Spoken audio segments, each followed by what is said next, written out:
Welcome to Kenton Teaches. Enjoy the video. In this video, I will show you how to make a coffee body scrub at home. This easy method will leave your skin feeling incredibly soft and smooth. Coffee scrubs offer fantastic benefits, like gentle exfoliation and temporary reduction in the appearance of cellulite. Plus, the antioxidants in coffee help protect your skin. Let's get started on this simple, invigorating DIY project. Making your own coffee scrub requires just a few common items you likely already have. First, grab 1/2 cup of fresh coffee grounds. Used grounds work too. Next, you'll need 1/4 cup of a carrier oil like coconut or olive oil to moisturize your skin.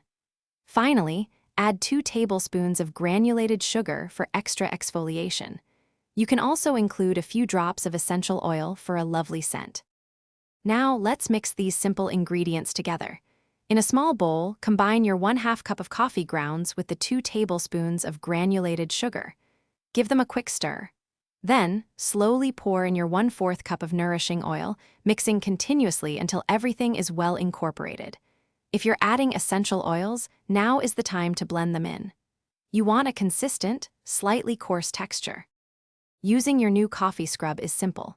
In the shower, apply a generous amount to damp skin, massaging in gentle, circular motions for about 2 to 3 minutes. Focus on areas needing extra exfoliation. Rinse thoroughly with warm water, then pat your skin dry. For optimal results, use this scrub 1 to 2 times per week. Store any leftover scrub in an airtight container for up to 2 weeks. Thanks for watching. Please subscribe if this video was helpful.